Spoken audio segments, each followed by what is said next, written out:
सागर career अकॅडमीच्या या digital प्लॅटफॉर्मवरती मी प्राध्यापक रणजित फरांदे आपणा सर्वांचं सहर्ष स्वागत करतो। विद्यार्थी मित्रांनो, आपण गेले लेक्चरपासून नागपूरचा पेपर बघितला, नागपूर ग्रामीणचा बघितला, त्याच्यामध्ये 9 पार्ट पाहिले। त्याच्यानंतर आपण पुणे जो ग्रामीणचा पेपर आहे तो पुणे ग्रामीणचा पेपर घ्यायला सुरुवात केली, त्याचे पण पार्ट आपण पाहायला सुरुवात केली आणि आता त्याच्यानंतर आपण पुणे शहर आयुक्तालयाचा पेपर पाहणार आहोत। तर आता हे वेगवेगळे पेपर घेत असताना की पाठीमागचे तुम्ही जर नागपूरचे पेपर पाहिले नसतील तर ते जाऊन पहा की तिथं काय लॉजिक वापरलेले, ऑप्शन मी कशा पद्धतीने एलिमिनेट केले, अभ्यास काय करायला पाहिजे। भरमसाठ वाचण्यामध्ये काय पॉइंटच नाही ना। एग्जाम कुठं विचारते त्या एग्जामच्या पॉइंटनच अभ्यास जर केला तर कमी वेळात जास्त अभ्यास आणि यश तुम्हाला 100% भेटेल। या अँगलने आपण ही सिरीज चालू केली आणि खूप चांगल्या विद्यार्थी मित्रांचा मला प्रतिसाद भेटतोय। ज्यांनी अजून कोणी पाहिली नसेल त्यांनी नक्की लाईक करा, शेअर करा। ज्या पाठीमागच्या सिरीज आहेत, नागपूरचे असेल पुण्याचे असेल, हे दोन्ही पेपर तुम्ही व्यवस्थित बघा।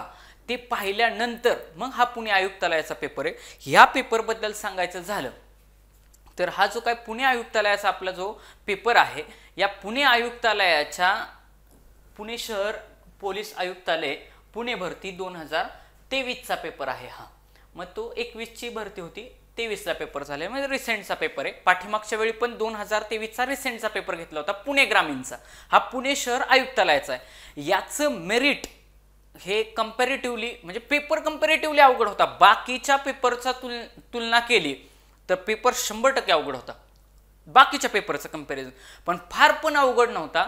पण डिफिकल्टी लेवलचा विचार करता मेरिट बाकी काय खाली आलं नाही, मेरिट हे तिथेच राहिलेले। त्याच्यावरून मला एक गोष्ट समजली की अभ्यास करणारा एक वर्ग आहे, तो वर्ग अशा पद्धतीचे मार्क घेतो की 100% पोस्ट मारतोच। त्यामुळे तुम्ही पण तुमच्या जी काय अभ्यासाची लेवल आहे ती वाढवा। अभ्यासात आता तुम्हाला प्रश्न घ्यायला घेतल्यानंतर समजेल की सहजासहजी एक्झामिनर ऑप्शन पर्यंत पोहोचू देत नाहीये, सहजासहजी देत नाही। म्हणजे जे आपण पाठीमागच्या 2 पेपरला बघितलं, शिवाय हा पेपर थोडा वेगळा आहे। इथं पाठीमागच्या 2 पेपरमध्ये पॅटर्न सेम, 18चा पेपर नागपूरचा होता, 2023 चा पुणे ग्रामीणचा पेपर होता आणि त्याच्यानंतर हा 2023 चा रिसेंट झालेला पुणे आयुक्तालयाचा पेपर आहे। जरी 2023 हा पुणे आयुक्तालयाचा पेपर असला तरी याच्यामध्ये एक गोष्ट आहे की बाबा तो जो पॅटर्न होता, जसं बाबा मॅथ्स झालं की अंकगणितचा एखादा प्रश्न असेल, नंतर मराठीचा असेल, नंतर जीकेचा असेल, हा जो फ्लो त्यांनी ठेवला होता अल्टरनेट, तो इथं नाहीये। आपलं रेग्युलर ह्याच्यामध्ये मॅथ्स जीके अशा पद्धतीनं पॅटर्न ठेवलेला आहे। तर आपण पाहायला सुरुवात करूयात की पुणे शहर पोलीस आयुक्तालय, त्याच्या अगोदर थोडा प्रमोशनचा भाग की पोलीस कॉन्स्टेबल आपण रोज रेग्युलर मी सांगितलेलंच आहे। पोलीस कॉन्स्टेबल 2023 च्या भरतीमध्ये जेवढे 78 प्रश्नपत्रिका झालेले आहेत त्याची उत्तरे आणि स्पष्टीकरणे याच्यासह आपलं हे बुक आहे की ज्याच्यामध्ये 38 प्रश्नपत्रिका ह्या जिल्हा ग्रामीण व शहरी पोलीसच्या घेतलेल्या आहेत, 28 प्रश्नपत्रिका ह्या चालकच्या घेतलेल्या आहेत, 12 प्रश्नपत्रिका ह्या SRPF आणि IRB च्या घेतलेल्या आहेत। पहिल्या 10 प्रश्नपत्रिकांचं सविस्तर विश्लेषण आणि चालू घडामोडी याच्यामध्ये आहेत। आणि तुम्ही बघताय की गेले 2-3 लेक्चर मी सगळ्या PDF घेतोय तर त्याच्यामध्ये कसल्याच पद्धतीची एरर नाहीये आणि एक्सप्लेनेशन एकदम व्यवस्थित पद्धतीने दिलेलं आहे। आणि आता पुढचं 93वी आपली देखील आवृत्ती आहे संपूर्ण पोलीस कॉन्स्टेबल, ही देखील ज्याच्यामध्ये 7000 वस्तुनिष्ठ प्रश्न कव्हर होतात। पूर्वीच्या 20 प्रश्नपत्रिका ज्या मेन आहेत आणि 5 आदर्श प्रश्नपत्रिका उत्तरे आणि स्पष्टीकरण याच्यासह दिलेले आहेत। त्याच्यानंतर पोलीस कॉन्स्टेबल याच्यामध्ये 40 प्रश्नपत्रिकांचं एक्सप्लेनेशन आहे, 30 आदर्श प्रश्नपत्रिका, 10 पूर्वीच्या प्रश्नपत्रिका, असं ह्या पेपरचं ह्या आपल्या बुकचं हेडिंग आहे। त्याच्यानंतर पोलीस कॉन्स्टेबल 2022-23 याच्यामध्ये 25 निवडक प्रश्नपत्रिका विश्लेषण आणि स्पष्टीकरणासह दिलेल्या आहेत। त्याच्यानंतर जे आपलं विद्यार्थी मित्र चालक भरतीसाठी किंवा पोलीस शिपाई चालकसाठी फॉर्म भरतात त्यांच्यासाठी चालकसाठी लागणारे वाहतूक विषयी 450 इम्पॉर्टंट MCQ स्वतंत्र स्वरूपात या बुकमध्ये दिलेले आहेत। रंगीत स्वरूपात वेगवेगळे चार्ट आहेत, रोड मॅप वगैरे आहेत।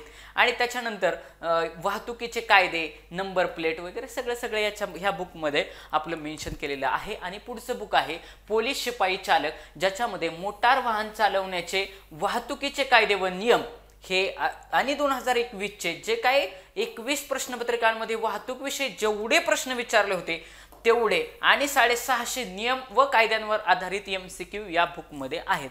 तर विद्यार्थी मित्रांनो, अशा पद्धतीने हे आपले जे काही बुक आहे, या बुकमध्ये तुम्हाला एकदम व्यवस्थित पद्धतीने एक्सप्लेनेशन दिलेलं आहे. आणि मग आता एक्सप्लेनेशनचा पार्ट आपण आजचा हा पुणे शहर पोलीस आयुक्तालयाचा, तुम्हाला मी सांगितलं मला आता एक्झॅक्ट आठवत नाहीये, पण आय थिंक 130-131च्या आसपास कट ऑफ ह्या एक्झामचा गेलेला आहे.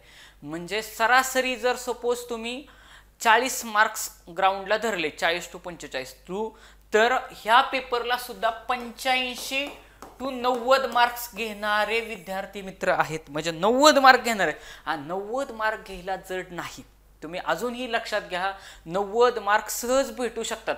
जरी चालू घडामोडीचा एखाद दुसरा प्रश्न आपल्या हातातून सुटला तरी देखील बघा, तुम्ही 1-2 प्रश्न सुटले तरी पण राहिलेल्या ठिकाणी तुम्ही जर ॲक्युरसी 100% ठेवण्याचा प्रयत्न केला ना, तर 100% 95 मार्क येतात. तुम्ही स्ट्रॅटेजिकली अभ्यासाच्या पुढं स्ट्रॅटेजिकली चाला, अभ्यासाचा लोड करून घेऊ नका.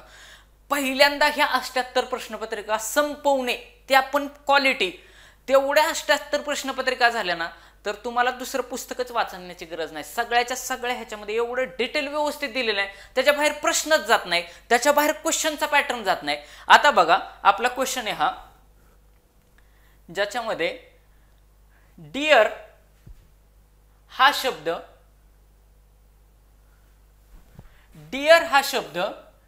WVZI असा लिहिला जातो, तर BELT हा शब्द कसा लिहिला जाईल? तुम्ही पाठीमागचे माझे व्हिडिओ काढून बघा, त्याच्यामध्ये तुम्हाला क्लिअर दिसेल की हा पॅटर्न ऑलरेडी मी घेतलेला आहे. आता हा तिसरा पेपर आहे, 2023चा पेपर आहे, रिसेंटचा पेपर आहे. हा तिसरा पेपर असून as it is pattern copy झालेला आहे. तो मला वाटतं नागपूरचा पेपर आहे. तर नागपूरचा पेपर काढून बघा, आणि त्याच्यामध्ये मी सांगितलं होतं ABCD एकाखाली एक घ्यायचे. बघा, ABCD M पर्यंत लिहायचे, M पर्यंत इकडून अशी, आणि M नंतर परत रिव्हर्स डायरेक्शनने लिहायची. शिवाय ह्याला नंबरिंग द्यायचे 1 2 3 4 26 पर्यंत झेड असते, 26 पर्यंत ह्याला नंबरिंग टाकून घ्यायचं. ह्याच्यावरती कंपल्सरी 2 ते 3 प्रश्न असणारच आहेत. मग ह्याच्यातला पॅटर्न कुठला, ते वेगवेगळे पॅटर्न आहेत. तर त्यावेळेस 2023च्या पॅटर्न 2018चा पॅटर्न आहे. सेम पुण्याच्या पेपरला पण सेम पॅटर्न वरती क्वेश्चन पडला. काय तर ते काय करतात, ABCDचे आकडे एकाखाली एक लिहितात. मग ते ओळखायचं कसं, पटकन कसं ओळखायचं? सुरुवातीचे नेहमी, आता इथं बघा, मला A ओळखीचा वाटतोय, A च्या खाली झेड येणार आहे हे मला माहिती आहे. ABCD बघण्याची सवय लावायची.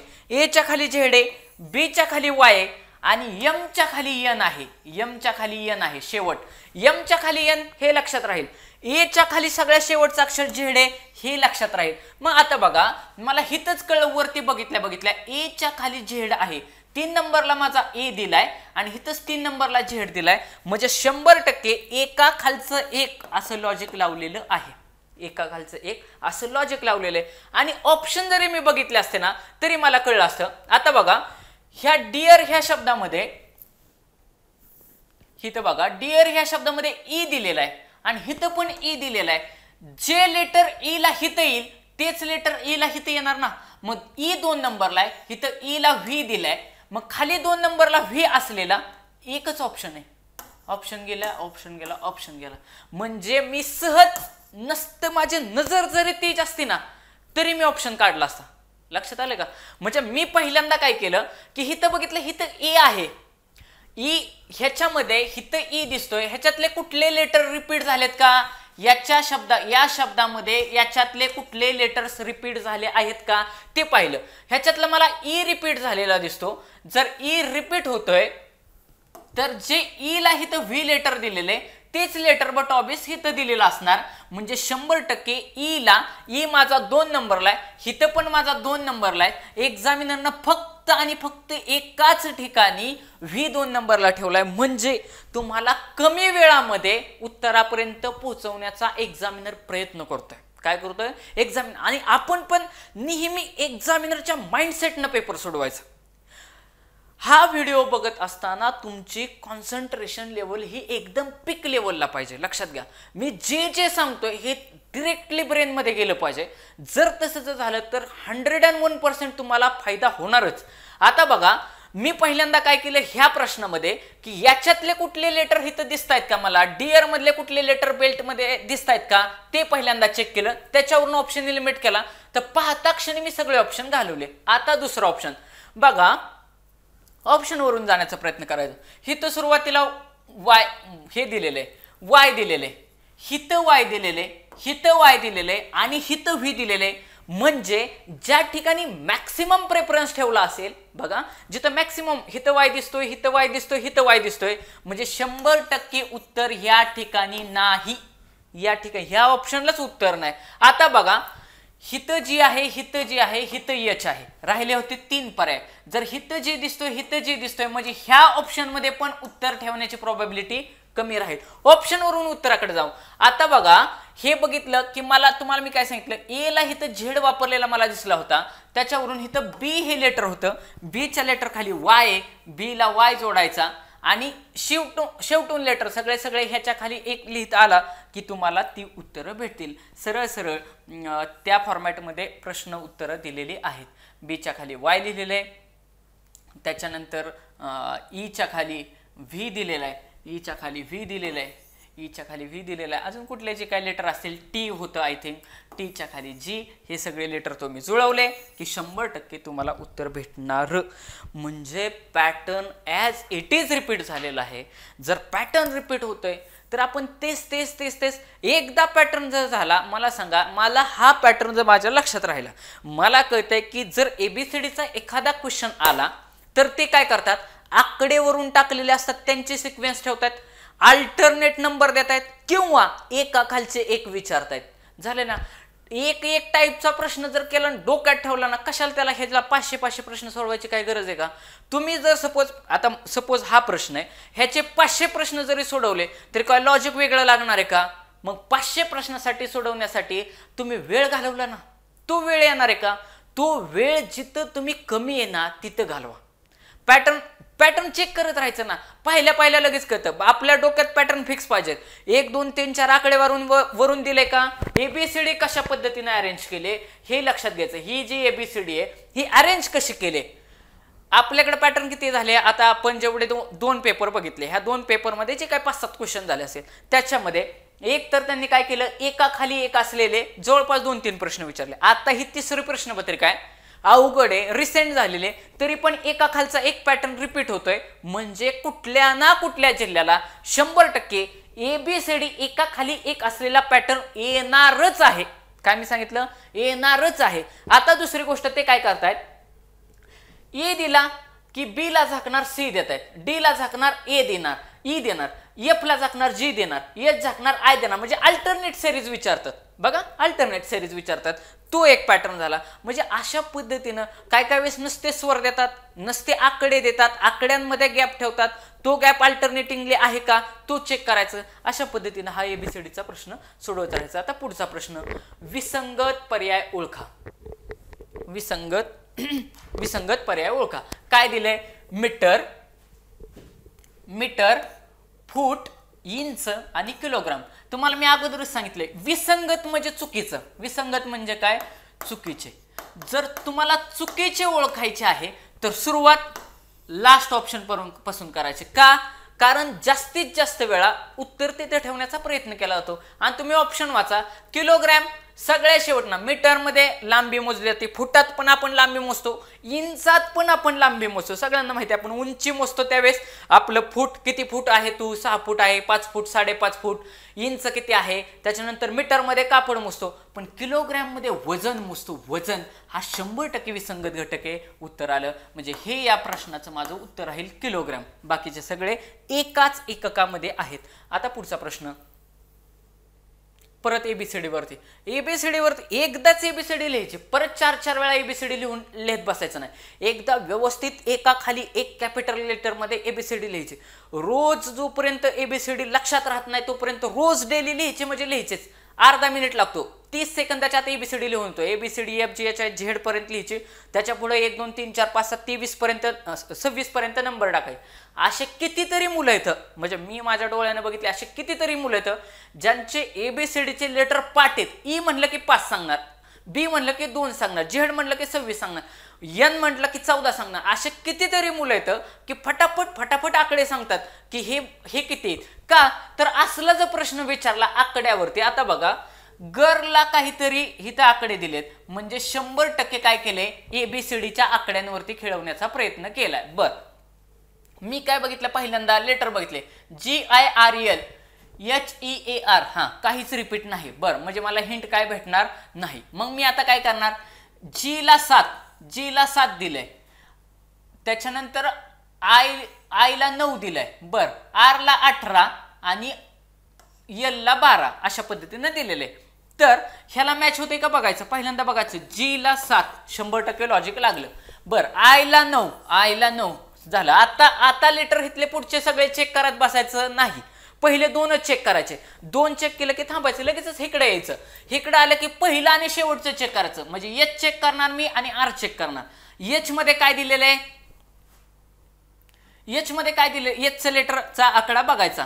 H माझा किती, हिथं H ला 8 यायला पाहिजे, सुरुवातीला 8 पाहिजे, हिथं 8 हिथं 8, हे 2 ऑप्शन गेले, बाकीचं चेकच नाही करत बसायचं. हा पुढं R ला, आता R कुठे आहे, हिथं R ला 18 आलं उत्तर. बाकीचे ऑप्शन चेक करण्यामध्ये वेळ घालवायचा नाही. वेळ तुम्हाला स्मार्टली कसा वाचवता येईल ह्याच्याकडे लक्ष द्यायचं आहे. पुढचा प्रश्न आलं लक्षात, हाही pattern as it is repeat झालेला आहे. हा पॅटर्न मी ऑलरेडी व्यवस्थित पद्धतीने एक्सप्लेन करून दाखवलेला आहे, त्यामुळे तुम्ही तिथले बघा, पाठीमागचे व्हिडिओ बघा, तुम्हाला 100% तुम्ही बघा 2 पेपर झाले तरी एवढा जास्त फरक पडतोय. मग अजून जर पेपर पुढे गेले तर सगळं त्याच्या बाहेरचं काहीच विचारलं जात नाही. म्हणजे हा गाभा आहे, पास होण्याचा गाभा आहे हा. पुढचा प्रश्न 4 नंबरचा वेळखाऊ प्रश्न आहे. वेळखाऊ प्रश्न आहे हा, 100% वेळखाऊ प्रश्न आहे. एक्झामिनरला या प्रश्नामध्ये त्या विद्यार्थ्याला गुंतवून ठेवायचा आहे. काय करायचं आहे, गुंतवून ठेवायचं आहे.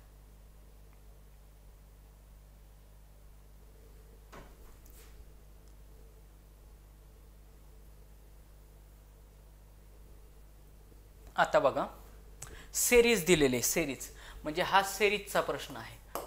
सेरीजचा प्रश्न आहे, अल्टरनेटिंग सेरीज. या टाईपच्या प्रश्नामध्ये नीट माझं वाक्य आहे का, या टाईपच्या प्रश्नामध्ये सोडवत असताना कंपल्सरी ऑप्शन वरून जायचं. कशावरून जायचं, ऑप्शनला सोडायचं नाही, ऑप्शन वरूनच हा प्रश्न सोडवायचा. ऑप्शन वरून हिंट घ्यायचे, लक्षात घ्या, ही आपली ट्रिक आहे हा प्रश्न सोडवण्याचा. या प्रश्नामध्ये पॅटर्न कळला तर लगेच कळतो, नाही तर वेळ घालवणारच. काय मी सांगितलं, हा प्रश्न वेळ घालवणारच, कळला नाही तर. वेळ खाऊ प्रश्न आहे हा, वेळ खाऊ प्रश्न आहे. जर सुटला तर झपक्याने सोडवायचा, नाहीतर ह्याला गोल करायचं आणि पुढच्या क्वेश्चनला जायचं. परत 25 प्रश्न सोडून झाले ना, मग ह्याला यायचं. नीट आहे का माझं, ज्यावेळेस 25 प्रश्न तुमचे बुद्धिमत्तेचे होतील का नाही, मग ह्याला या. पण हा वेळ खाऊ 100% तुम्हाला थांबवण्याचा प्रयत्न केला एक्झामिनरनं. तिथं बघायचं, हा वेळ खाऊ प्रश्न आहे ना, मला ऑप्शन वरून जायचंय, सरांनी सांगितलं एवढं तुमच्या डोक्यात ठेव, माझे शब्द तुमच्या डोक्यात तिथे आठवले पाहिजेत.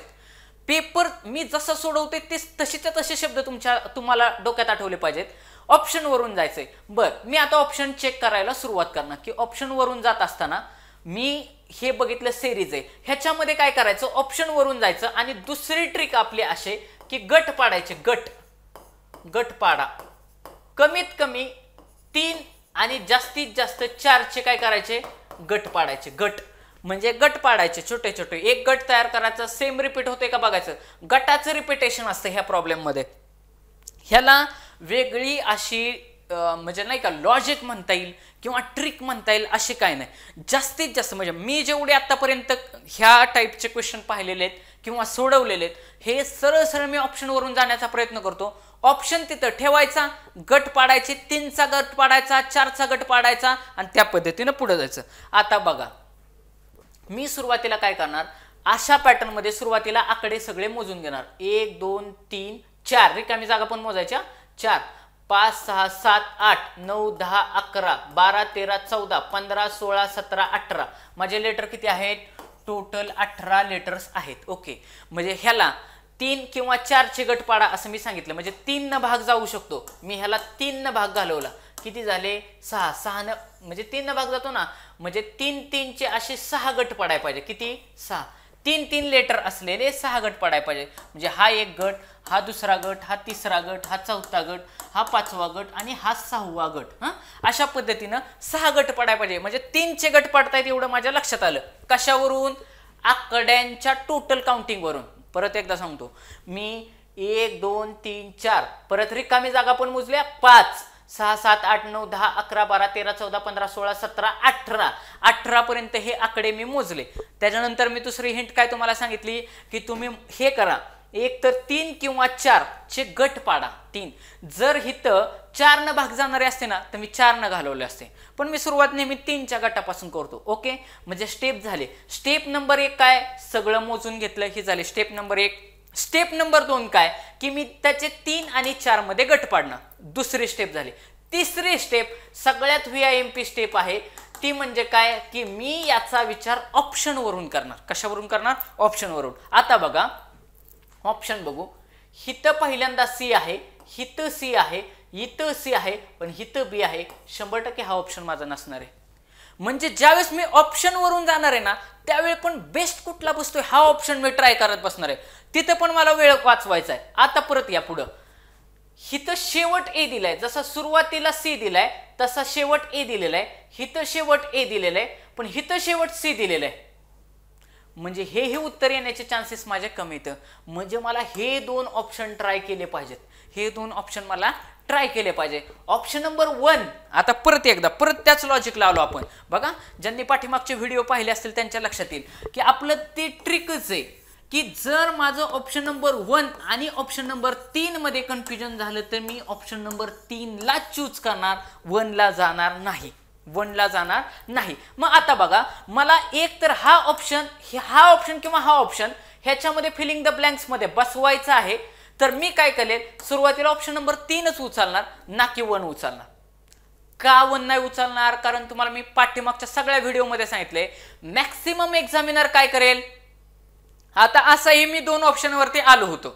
2 ऑप्शन मध्ये उत्तर असण्याचे जास्तीत जास्त चान्सेस आहेत, एवढं तर मला कळलं. मग आता त्याच्यावरून माझ्या एक लक्षात आलं की बाबा जर सपोज 1 आणि 3 मध्ये कन्फ्युजन आहे तर शक्यतो मी ऑप्शन नंबर 3 ला उचलेल, कारण 3 ला उत्तर राहण्याची प्रोबॅबिलिटी जास्त असते. मग आता बघा, नीट बघा, मी थोडं हे रब करतो. त्यांना ज्यांना कोणाला काढायचे तिथं स्क्रीनशॉट काढून घ्या किंवा पेन बदलतो, पेन.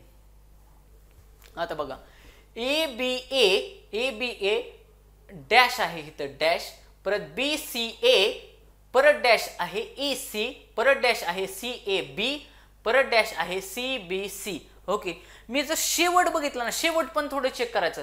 हिथं BC दिसतंय, हिथं BC दिसतंय बघा, आणि माझा हिथं ऑप्शन वरून 1 नंबरला काय येते? C येते. म्हणजे हिथं C येण्याचे चान्सेस खूप म्हणजे खूप जास्त आहेत. खूप म्हणजे खूप जास्त आहेत. मग आता मला गट कितीचे पडायचे आहेत? एक तर 3चे किंवा 4चे. मी हिथं भागाकार घालवल्यानंतर माझ्या लक्षात येते की बाबा मी 3चे गट पाडू शकतो. बर, मग मी 3चे गट पाडले तर होतंय का? ABA बघा, सेम पॅटर्न फॉलो व्हायला पाहिजे.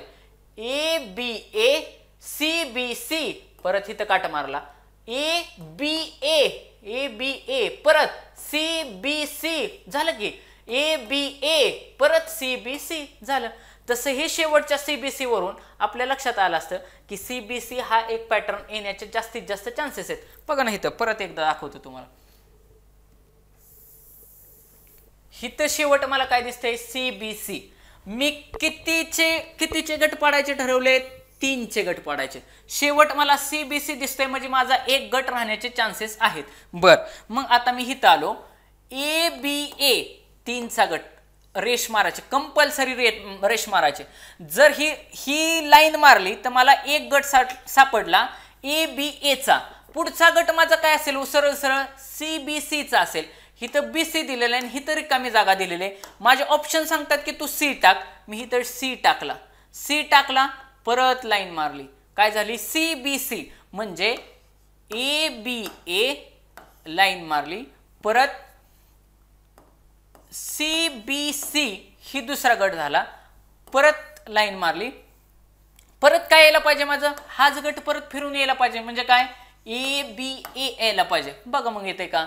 मग परत इथं ए दिलाय मधलं लेटर गाळलंय, मध्ये जर मी B टाकलं तर झाली ना माझी सिरीज कंप्लीट. ABA परत इथं सी आहे, सी बी सी, अशा पद्धतीनं सिरीज पुढं चाललेली आहे. विद्यार्थी मित्रांनो, हा प्रॉब्लेम 100% वेळ घालवतोच. पोरग तिथं गडबड करतं आणि प्रेशर येतं, कारण ऑप्शनवरून उत्तर म्हणजे उत्तर त्याचं लवकर ट्रिक होत नाही की काय लॉजिक वापरलेलं आहे. म्हणून मी सांगितलेल्या as it is step follow करायच्यात. बघा परत एकदा सगळ्या स्टेप सांगतो. अशी सिरीज आली, तुम्हाला जर 100% कॉन्फिडन्स असेल तर सिरीजला हात घालायचा, नाही तर सरळ गोल करायचा, पुढचे क्वेश्चन सोडवून घ्यायचे, मग रिपीट त्याला यायचं. असंही त्याला वेळ देणारच आहे ना, कारण जर तिथं थांबला आणि 10 मिनिट घालवता बाकीचे प्रश्न जातील, कारण ह्याला पण 1 मार्क आहे आणि बाकीच्याला पण 1 मार्क आहे. प्रश्न 100% सोपा आहे, प्रश्न फार अवघड आहे, सिरीज फार कॉम्प्लिकेटेड केली असं तुमच्या बाबतीत होणार नाही.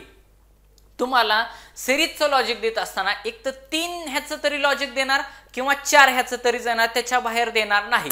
काय करायचं की एक पहिल्यांदा ह्याचे सगळे आकडे मोजून घ्यायचे रिकाम्या जागे सहित, किती भरतील तेवढे, त्याला एकतर 3 किंवा 4 न भागायचं, म्हणजे तुमच्या लक्षात येतील की 6 पार्ट तयार होतील.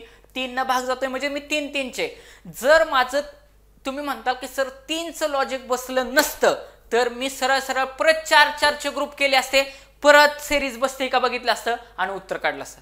परत एकदा ऐका, जर माझं आता 3चं लॉजिक बसलं नसतं तर मी काय केलं असतं की परत मग जिथं ए बी ए ला केले का नाही त्याच्याऐवजी अजून पुढे गोष्ट घेतली असती, ए बी ए सी, परत तसंच लॉजिक लागते का ए बी ए सी, असं 4 गट करून उत्तर येते का असं मी बघितलं असतं. याच्या पलीकडे डेप्थ मध्ये तुमच्या लेवलला, ऍटलिस्ट पोलीस भरती लेवलला क्वेश्चन जाणार नाही. ओके, म्हणजे काय करायचं, सुरुवातीला सगळं मोजायचं, आकडे सगळे व्यवस्थित मोजायचे.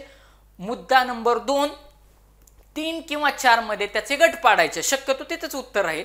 दुसरा झालं स्टेप नंबर 3, ऑप्शनचा जास्तीत जास्त विचार करायचा.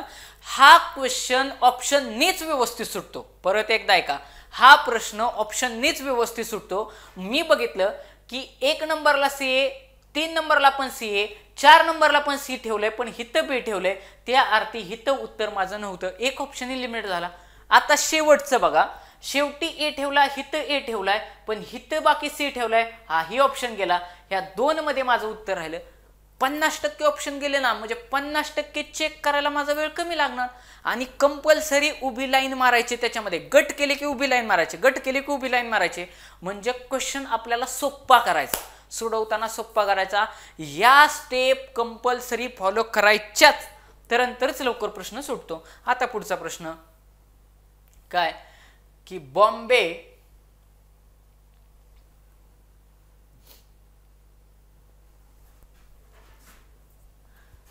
बॉम्बेला हे तर पुण्याला काय. बर, मी तुम्हाला काय लॉजिक सांगितलं, हिथं मला 2 वेळा ओ दिसतोय, हिथं एकदा ओ दिसतोय. बर, ह्याच्यातले कुठले लेटर रिपीट होत आहेत का, ओ दिसतोय मला रिपीट झालेला. ओ ला काय घेतलाय, पी घेतलाय. 2 नंबरला ओ आहे, हिथं 2 नंबरला पी आहे, म्हणजे 100% ह्या सिरीज मध्ये 2 वेळा सलग पी येणार, दुसऱ्या आणि तिसऱ्या नंबरला. बर, हिथं सलग 2 वेळा पी दिसतोय का, ऑप्शन गेला. हिथं फक्त एकदा दिसतोय, ऑप्शन गेला. हिथं पण एकदा दिसतोय, हिथं आणि हिथंच फक्त 2दा दिसतोय, सरळ ऑप्शन नंबर 2 बघितला असता तर उत्तरच आलं असतं. पाहता क्षणी नजर किती फिक्स नाही ना त्याच्यावर, कारण तुम्हाला मी लॉजिक वरतीच सांगितलं. मी काय करणार की ह्याच्यातले कुठले लेटर, आता हिथं बघा, हिथं मला ए पण रिपीट झालेला दिसतोय, ए ला काय केलंय, बी वापरलाय, ए ला काय वापरलाय, बी वापरलाय, म्हणजे ए ला बी यायला पाहिजे. ए कुठे, हिथं शेवट आहे, म्हणजे शेवट बी यायला पाहिजे. हिथं शेवट बी आहे, हिथं शेवट बी आहे, हिथं शेवट बी, ऑप्शन 1 गेला. लक्षात घ्या की मी कमी वेळामध्ये ऑप्शन वापरतोय. आता माझ्या ए च्या ह्याच्यावरून, ह्या पहिल्या ह्याच्यावरून असं लक्षात आलं, ए ला बी घेतलाय म्हणजे त्याच्या पुढचं लेटर घेतलेले. सिरीज कशी वापरलेले की या ठिकाणी प्रत्येक वर्णासाठी त्याच्या पुढील अक्षर घेतलेलं आहे. लक्षात येते का की तुम्ही नीट बघा, ही ABCD आहे, ह्या ए च्या साठी काय घेतला, बी घेतला, ए च्या साठी बी घेतला. ओके, म्हणजे ते लेटर जर तुम्ही चेक केले आणि ओ होता ना, ओ इथं ओ आहे, ओ च्या साठी काय पी आलाय, झालं ना, सुटलं ना. म्हणजे मला पॅटर्न समजला की आता इथं पॅटर्न काय वापरलंय, मगाशी काय वापरला होता की ए च्या खालचा झेड, बी च्या खालचा वाय, जी च्या खाली टी, अशा पद्धतीनं मागच्या पेपरमध्ये सॉरी पाठीमागच्या एक्झाम्पलमध्ये पॅटर्न वापरला होता. आताच्या क्वेश्चन मध्ये काय पॅटर्न वापरलेला आहे की आताच्या क्वेश्चन मध्ये त्याच्या पुढचं लेटर घेतलंय. ए च्या पुढचं बी लेटर आहे, बी च्या पुढचं सी लेटर येणार, सी सपोज डी जर आला तर त्याच्या पुढचं लेटर ई येणार. असा पॅटर्न आहे. असा पॅटर्न फक्त लक्षात ठेवायचा. म्हणजे बघा आपण जर पॅटर्न बघत आलो तर हा पॅटर्न लक्षात ठेवायचा. पॅटर्न थोडे मेमराईज करायचे. 30 गणित 500 वेळा सोडवत बसायचं ना. पॅटर्न मेमराईज करायचं. काय पॅटर्न होता बाबा? हा मला आठवलं की पहिला पॅटर्न माझा असा होता की ए च्या खाली झेड होता, म्हणजे एका खालचं एक, एम च्या खाली एन होता. हा एक पॅटर्न आहे, हा सोडून दिला. त्याच्यानंतर काय मी सांगितलं, अल्टरनेट सिरीज. ए च्या नंतर बी ला वगळणार सी देणार, त्याच्यानंतर डी च्या नंतर ई ला वगळणार एफ देणार.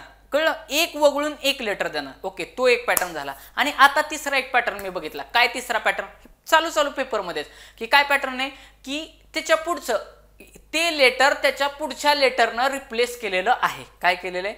त्याच्या पुढच्या लेटरनं रिप्लेस केलेलं आहे. आणि ऑप्शनवरून जर गेला तर लगेच पाहता क्षणीच उत्तर येतंय.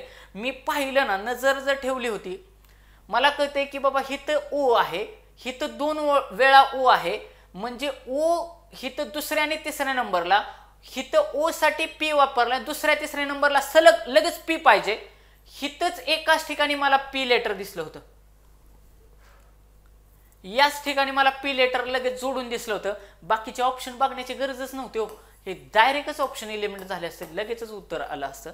म्हणजे हा एक पॅटर्न तुम्ही लक्षात घ्या. आता पुढचा प्रश्न, गटात न बसणारी बाब किंवा विसंगत पर्याय ओळखा. विसंगत पर्याय ओळखा. विसंगत पर्याय ओळखायचा तर तुम्हाला मी काय सांगितलं, शेवटच्या पर्यायाकडून स्टार्ट करायचं. बर, विक्रम साराभाई, काय लॉजिक नाही लागलं. सुभाषचंद्र बोस, थांबलो. मला माहिती आहे की विक्रम साराभाई, अवकाश आपले जे काय आपण बघा पाठीमागं चंद्रयान गेलं, त्या चंद्रयानच्या लँडरचं नाव दिलं होतं आपण विक्रम. का आपले अंतरिक्ष, भारताच्या अंतरिक्ष यानाचे जे काय अंतरिक्षामध्ये आपण जी काही प्रगती केली त्याचे पितामह म्हटलं जातं. ह्यांना काय म्हटलं जातं? पितामह. कारण त्यांनी सगळंच्या सगळं कार्य, महान कार्य विक्रम साराभाईंनी केलेले. अगदी मिसाईल सायकलीवरून नेण्यापासून सगळं कार्य केलेलं आहे. त्यामुळे बऱ्याचशा ठिकाणी त्यांचं नाव दिलं जातं विक्रम साहेब. आपल्या अंतरिक्ष जे काही यंत्रणा आहे त्याचे जनक त्यांना म्हटलं जातं, पिता त्यांना म्हटलं जातं. बरं, म्हणजे हे कोण झाले हो?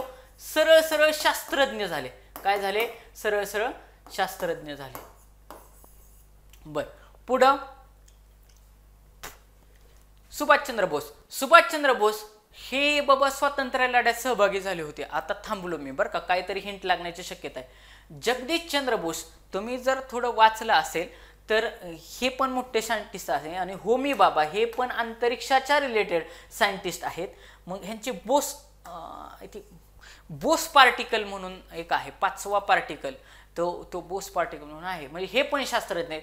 जर होमी बाबा शास्त्रज्ञ आहेत, जगदीशचंद्र बोस शास्त्रज्ञ आहेत, विक्रम साराभाई शास्त्रज्ञ आहेत, तर सुभाषचंद्र बोस हे स्वातंत्र्य लढ्यातील एक व्यक्ती होते.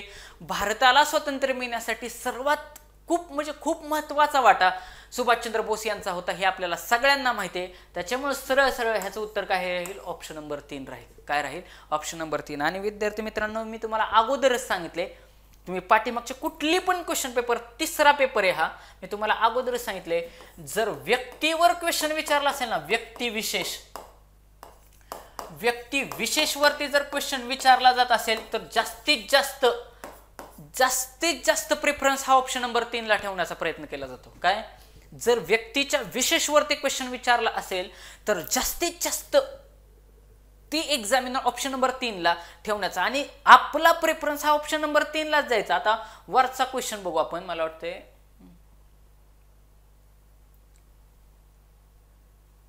हा 4 नंबरचा.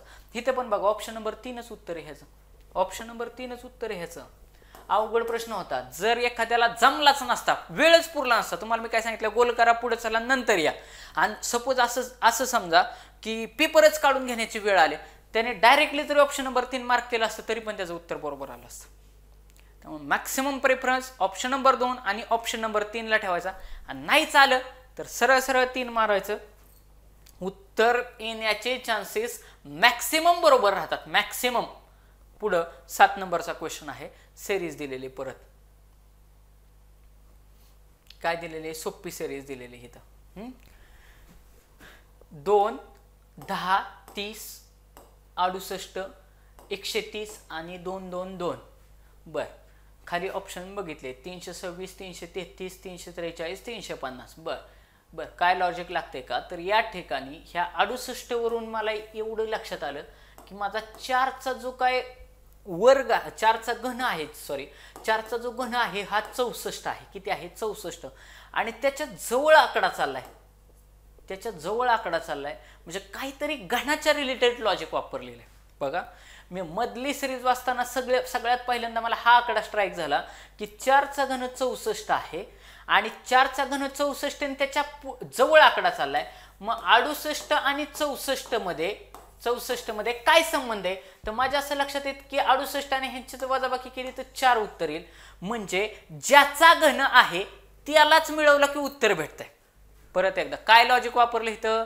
सिरीजचा पॅटर्न काय आहे की ज्याचा घन आहे, तुम्हाला मी खूप वेळा सांगितलंय की घनपाठ करायचं, घनपाठच पाहिजे. घनपाठ केल्याशिवाय तुम्हाला आन्सर्स येणार नाहीत. घनपाठ करायचे, वर्ग घनपाडे पाठच पाहिजेत. बघा तुम्ही किती प्रश्न आहेत त्याच्यावरती.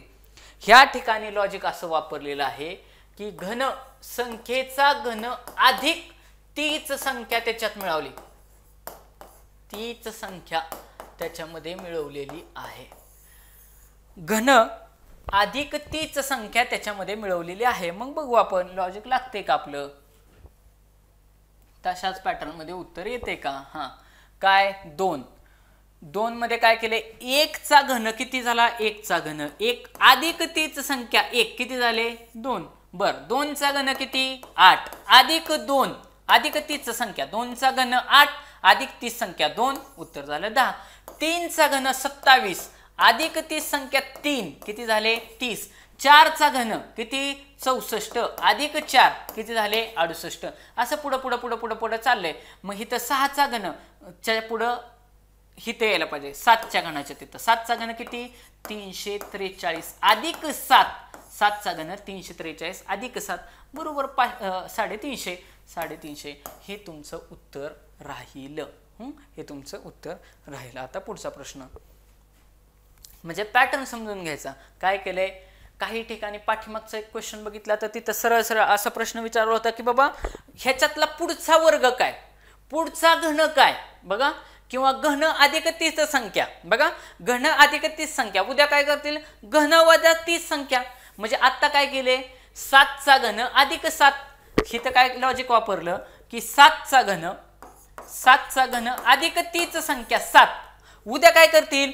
मला एक्झामिनर, असं समजा की मी एक्झामिनर झालो तर मी काय करेल? 7चा घन वजा 7 करेल, 7चा घन वजा 7, त्याने पण मला उत्तर भेटेल. 7चा घन वजा 7 केलं, झाली माझी नवीन सिरीज तयार होईल. म्हणजे पॅटर्न लक्षात घ्यायचा. घन एक तर घनांवरती सिरीज विचारली जाईल किंवा दुसऱ्यांदा काय केलं जाईल? घन अधिक तीच संख्या.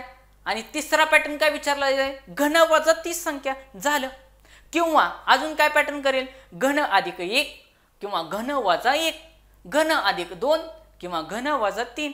घनपाठ असल्यामुळे म्हणून 68 आकडा बघितला की मला लगेचच कळलं की 64चा 4चा घन 64 काहीतरी उत्तर तिथंच असण्याचे चान्सेस जास्तीत जास्त आहेत.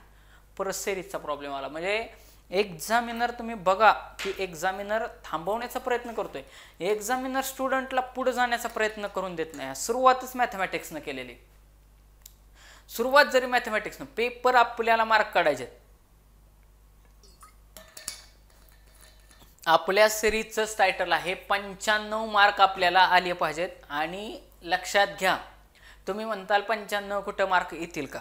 कितीतरी मुलं मी तुम्हाला दाखवेल, कितीतरी मुलं तुम्हाला मी तसे मार्क घेतलेले दाखवेल. त्यांना 20 लाख मुलं फॉर्म भरणार आहेत ना, तर 20 लाख जागा नाहीत, 17,500 जागा आहेत, त्या पण कास्टलाही होऊन. त्याच्यामुळे तुम्ही विचार करा की आपल्या अभ्यासाची उंची ही किती लेवलला न्यायची, किती लेवलला न्यायची. आणि हे 5-6 महिने आपल्या अभ्यासातले, आपल्याला अभ्यास किती करायचा आहे? आयुष्यभर नाही करायचा. हे 5-6 महिने जर ताणून अभ्यास केला, डोक्यानं अभ्यास केला तर 100% एक्झाम निघते. तुम्ही बघा, सिरीज आहे, या सिरीजच्या ह्याच्यामध्ये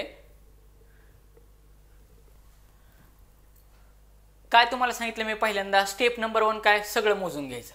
1 2 3 4 5 6 7 8 9 10 11 12 13 14 15 16 17 18 19 20 21 22. किती इथं 22 आहेत. बरं, काय कुठं ह्याला भाग जातोय का, ह्याने 3 तर काय वगैरे भाग त्याला काही जाई नाही. परत एकदा मोजू. 1 2 3 4 5 6 7 8 9 10 11 12 13 14 15 16 17 18 19 20 21 आणि 22. बरं, एक तर 3चे सिरीज करायचे किंवा 4चे करायचे, एवढ्याच डोक्याने चालायचं. 3 तर भाग जाई नाही, पण मला हे 7 त्रिक 21, 7 त्रिक 21 म्हणजे 3 3चे 7 गट पडण्याचे चान्सेस जास्तीत जास्त वाटतात. मी तेच लॉजिक वापरणार. काय करणार, 3 3 ह्याने जाणार, 3 3 ह्याने जाणार. बरं, पुढं गट पाडणार मी, ते लॉजिक मी सोडणार नाही. 131. बरं, खाली ऑप्शन काय दिसतात, हिथं 7 आहे, हिथं 7 आहे, हिथं 7 आहे, हिथं 7 आहे. म्हणजे पहिल्या ठिकाणी मी 7 पुट करू शकतो, पहिल्या ठिकाणी मी 7 पुट करू शकतो. आता बघा, 3 3चे गट पाडायचे आहेत मला. 1 3 1, परत इथं मी किती भरला, 7 भरला. परत तिथं ऑलरेडी किती होता, 1 होता. बरं, आता 3 3चे गट पाडायचे. 3 3चे गट पाडत असताना पहिले हे 3 झाले, मी रेष मारली, परत लाईन मारली, परत 3चे गट झाले, लाईन मारली, म्हणजे 131 331. बरं, असंच रिपीट होतंय का, चेक करू आपण. 1 2 3 131 331, परत इथं लाईन मारली. हां, आता इथं परत 131 यायला पाहिजे, 131 असं यायला पाहिजे. जर मी इथं 1 टाकला तर इथं ऑलरेडी 3 दिलाय, इथं ऑलरेडी 1 दिलेला आहे, म्हणजे 100% माझं लॉजिक लागलं. हे 131 परत इथं रिपीट झालं, म्हणजे माझं तेच लॉजिक आहे. परत आता इथं लाईन मारा आणि चेक करा. इथं परत आता 7 3 1 असं दिलंय, 7 डॅश आणि 1 दिलाय. आपलं सिरीज काय आहे, 131 131 731, 131 731. मग इथं 131 तर झालं, मी ह्याला लाईन मारली, परत 731, मी झालं, मला सुटलं. ही सिरीज माझी रिपीट आहे. म्हणजे इथं 7 येणार, इथं 1 येणार. मग ती बघा, 7 नंतर 1, 7 नंतर 1 असलं, हा ऑप्शन गेला, हा ऑप्शन इथं तर 7 नंतर 7च आहे, 7 नंतर हा एक ऑप्शन आहे आणि हा एक ऑप्शन आहे, 3 तर आहेच आहे. इथला आता 3 चेक करत बसायचं ना. आता शेवटचा आकडा चेक करायचा. शेवट माझं काय यायला पाहिजे, तशाच पद्धतीने जर चेक करत गेला तुम्ही तर तुम्हाला सुटून जाईल. 131, परत 731, 731. बरं, पुढं 131, परत 731, परत 131 आणि शेवट फक्त 7 राहील. म्हणजे शेवट 3 यायला पाहिजे. म्हणजे ऑप्शन नंबर सी माझं उत्तर असेल. पाहूयात.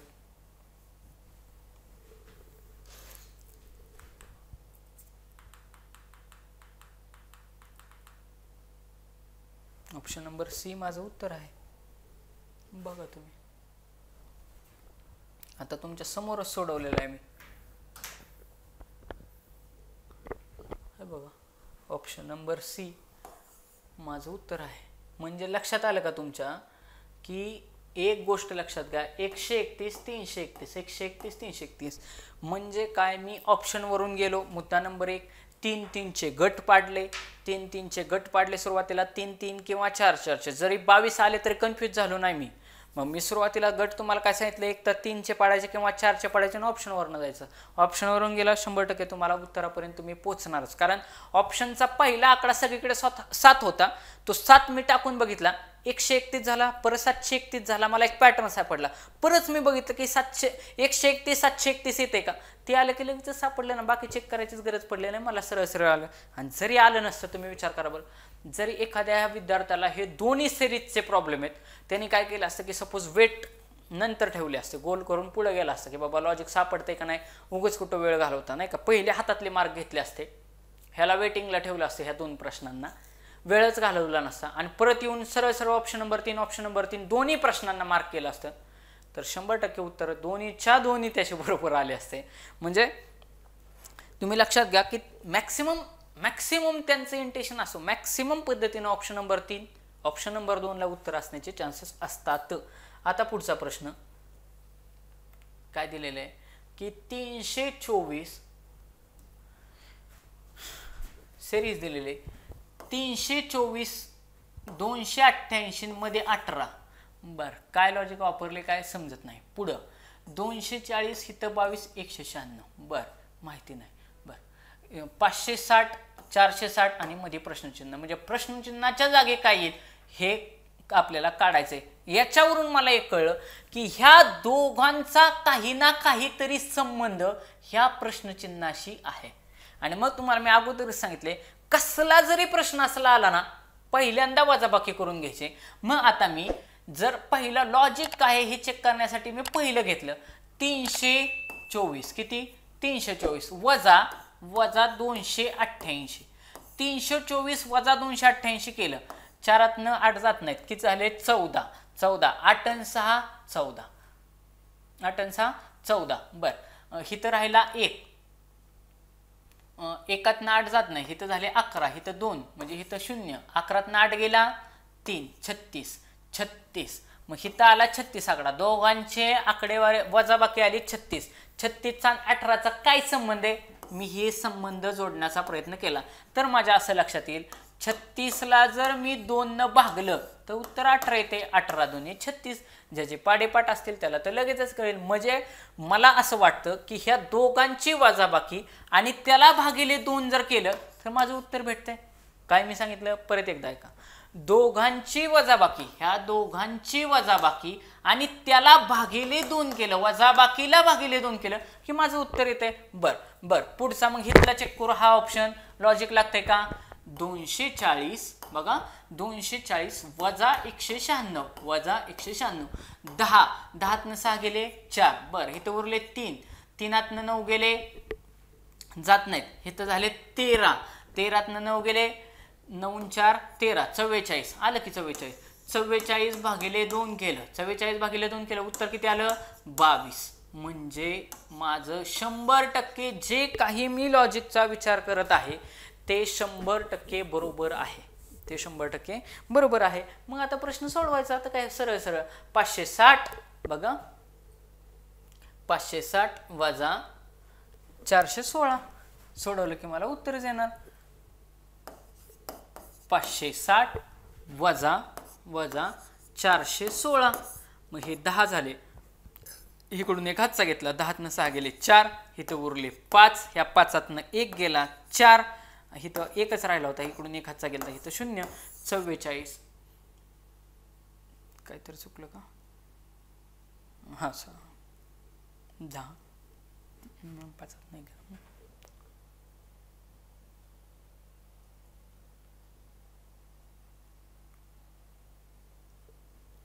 44 आणि 44 144. सॉरी,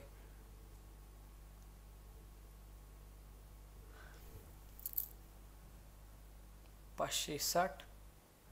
इकडून हातचा द्यायची काही गरज पडली नाही. सॉरी, परत एकदा 560 वजा 416.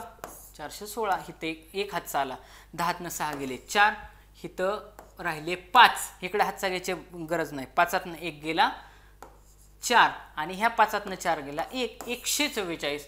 144 भागिले 2. 144 भागिले 2 केलं तर आपल्याला कळतंय की ह्या 14 म्हणजे 7 दुने 14. म्हणजे 7 सुरुवातीला यायला पाहिजे. ऑप्शन गेला.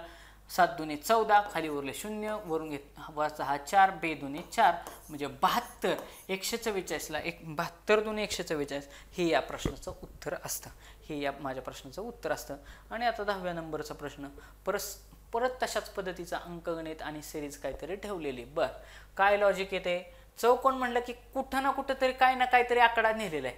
मला एवढं कळतंय, मला एवढं समजतंय, या दोघांचं काहीतरी कॉम्बिनेशन करून हे केलेलं दिसतंय. कारण आकडा हा मोठा आहे.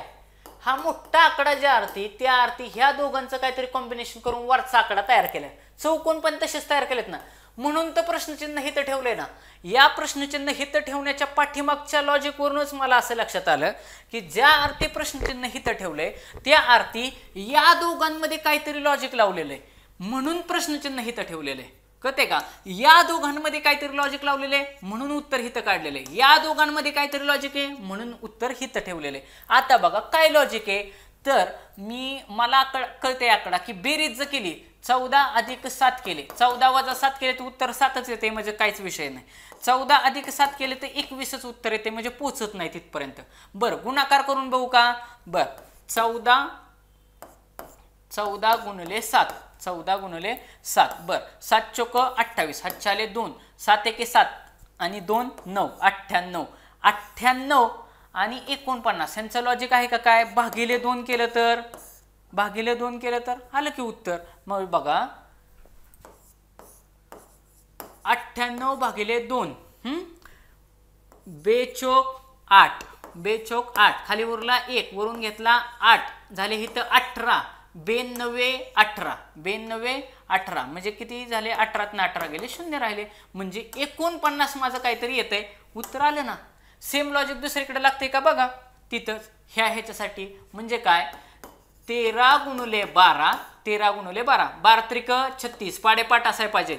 12 त्रिक 36, 12 एके 12, 12 आणि 3 15, 156. बरं, 156 ला 2 न भागू, आपल्या साध्या पद्धतीनंच भागाकार करायचा. 156 भागिले 2. बर, बे 7 दुने 14, खाली उरला 1, खाली उरला 1, वरून घेतला 6, वरून घेतला 6, बे 8 16 78. 100% लॉजिक माझं करेक्ट आहे.